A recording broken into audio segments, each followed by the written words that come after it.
I suppose it was my own anxiety that convinced me not to approach the officers at my administrative job just then. I just plugged away at my work sorting files and organizing their database in silence. It was eerie how little these humans spoke. It reminded me of the polite but dismissive behavior I received at the embassy of my people.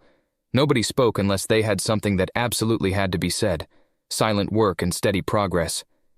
If they were more efficient about it, I would think they were Dlamisa in disguise. In other circumstances, it would have been a scathing insult, but human inefficiency seemed to be just a trade-off for their other finer qualities. The things that made them better friends, better families, better people in general to be around, also made them less than stellar at the things that kept an organization running smoothly. Case in point, I was looking at a form and noticed that a leave request was approved. This form was on paper, a rarity, but I saw why. There was a yellow note attached, stating to just process it.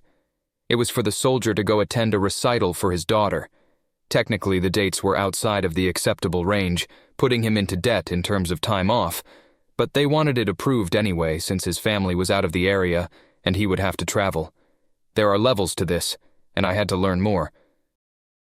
So I brought the leave form up to the giant of a man who ran that office. "Sir, this leave puts him in the hole. He won't be able to take any more vacation time for at least 3 months. The behemoth grunted. "Yeah, so? So, is that wise?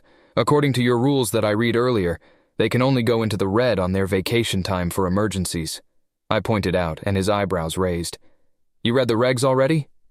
He grunted out the question with surprise obvious in his voice and face. "Yes, sir. And this seems to go against it. I checked, and there's nothing about ballet recitals that constitute an emergency." My answer obviously didn't please him, and I reflexively took a step back when I saw his face briefly redden. He took a deep breath and said, "Listen, Bailey, Specialist Sanchez is a long way from home. His family can't be with him because his wife needs specialized care. His daughter has only 2 of these recitals per year. He's never missed one. His wife can't make it. If he doesn't go, she won't have anyone in the audience to dance for. Being a good father is an emergency. She might not remember every time he's around, but she'll sure as hell remember when he's not. Approve it and plug it in. Override the denial with the emergency option." "If you say so, sir," I answered, returned to my desk. I reached for my stapler to secure the post-it note permanently to the page for archiving, and found that it was gone. "I'll need that stapler back," I said, and plugged the information into the system. But while I did so, I made note of several key details. The commanding officer knew the fine details of a subordinate's life, and acted to ensure that those fine details were provided for. It was an almost unthinkable level of personal care from a senior to a subordinate, something I had not seen often save from my own professor until coming to Earth. But here it seemed to be quite routine. I thought about the epoxy-covered balloon animal the police officer gave me. It still sat proudly on my shelf, a memento of being arrested.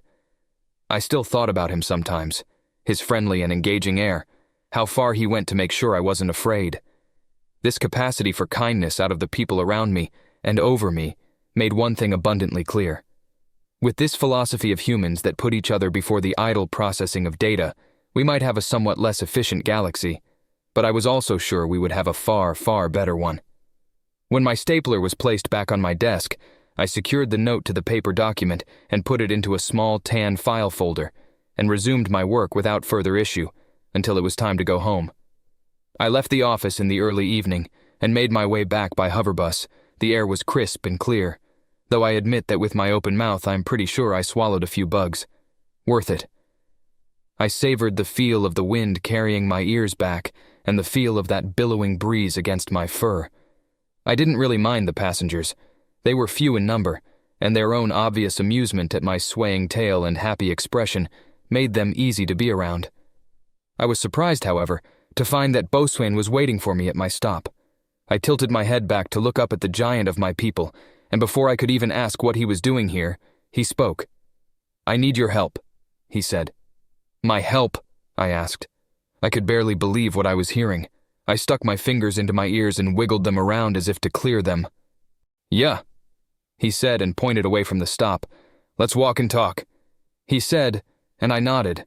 I felt a little dumb right then, especially in retrospect when I thought about it, given what I'd told him before. We were a few feet away from any prying ears when he said, "I thought about what you told me, about leaving. You were right." "Oh, you checked your assignment schedule, I'm guessing?" I asked, and he gave a very morose nod.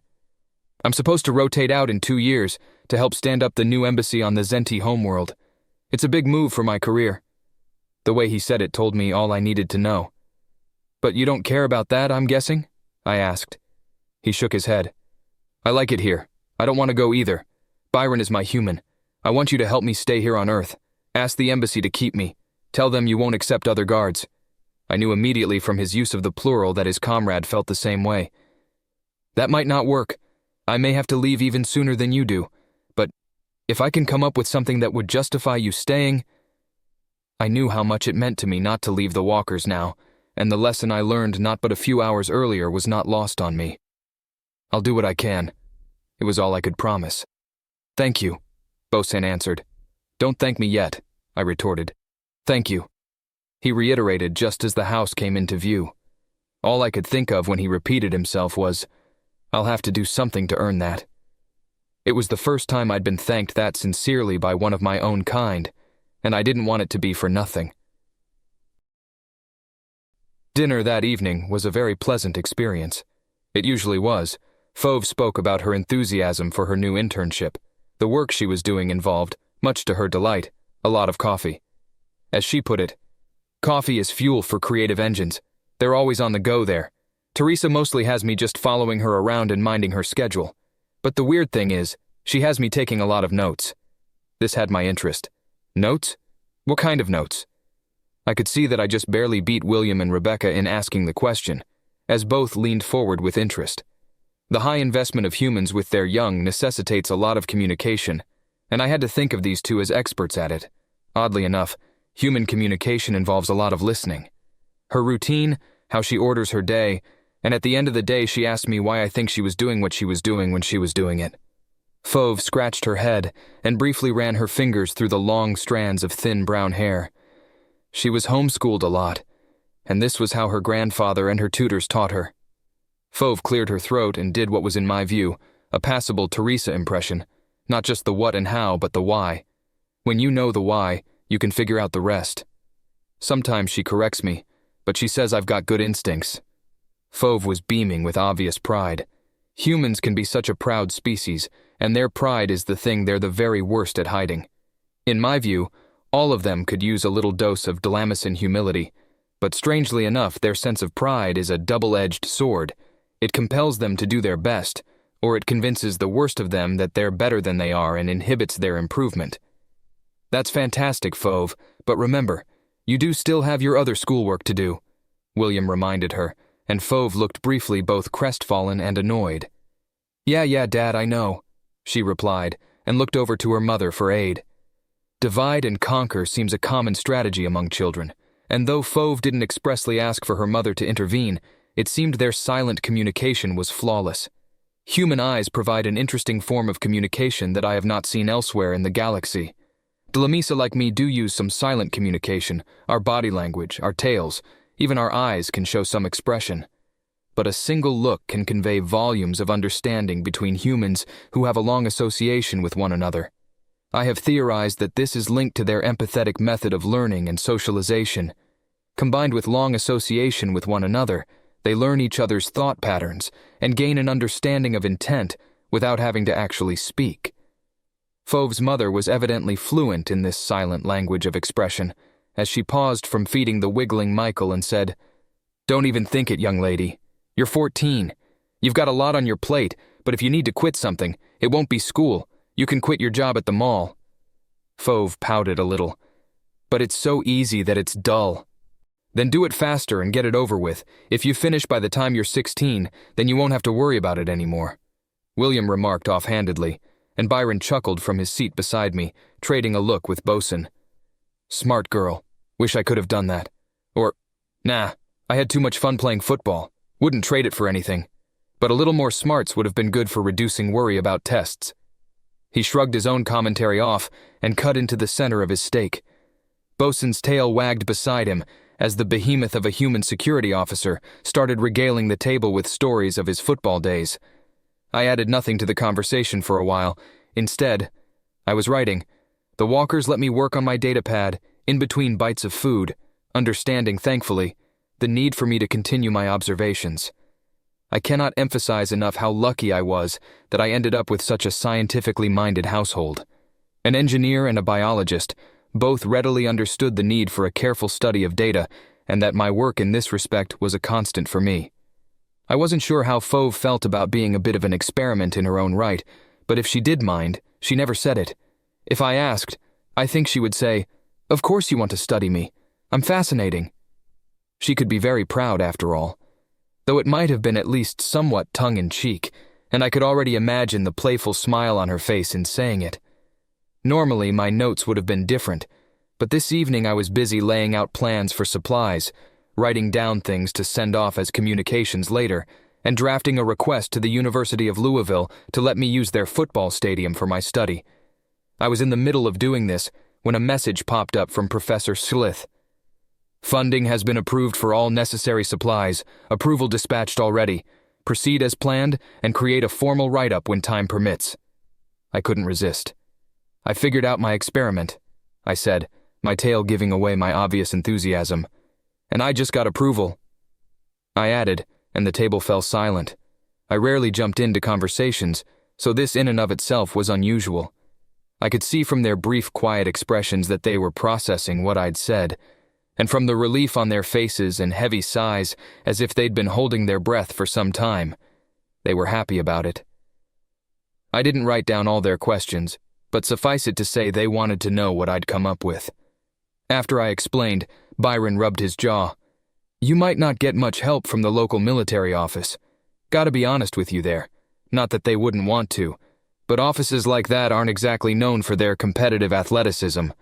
Besides, if you want some real play that'll keep the government interested, my guys would be happy to jump on board. Since we're still tied to the federal government and we're technically a branch of service, it meets your needs.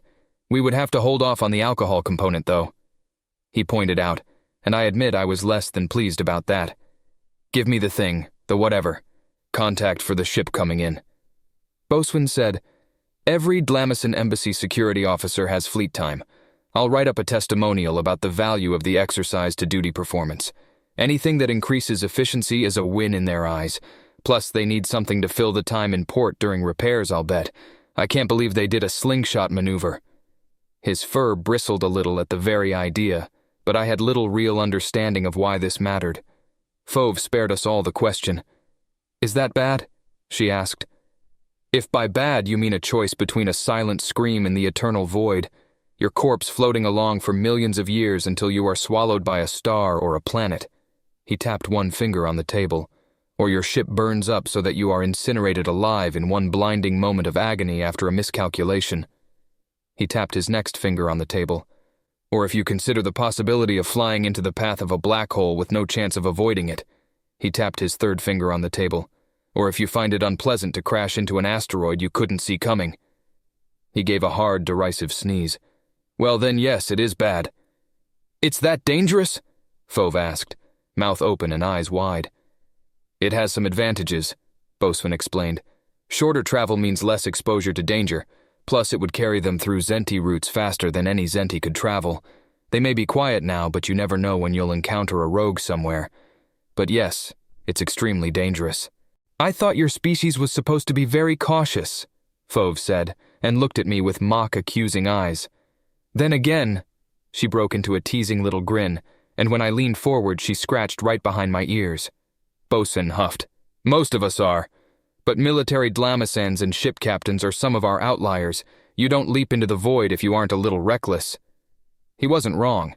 I knew of a dozen races that, though they developed advanced civilizations capable of spaceflight, absolutely refused unless they were in cryosleep while they were still on their world and transported like cargo to some other place. And they only did that because there was always the possibility that their world might undergo a disaster and they'd need a new home ready for themselves. Whoever the captain is, they must be an outlier among outliers to do something that wild. Given the way his tail wagged, it was obvious that Bosun was thoroughly enthusiastic about a chance at meeting a wild Dlamacin ship captain. I was less enthusiastic, but I couldn't turn down his help. I'll send you everything you need, I promised. And if you'll participate too, I think I can help. He figured out what I meant when my tail smacked against his, and though he didn't say anything in terms of thanks, I believe he was thinking it.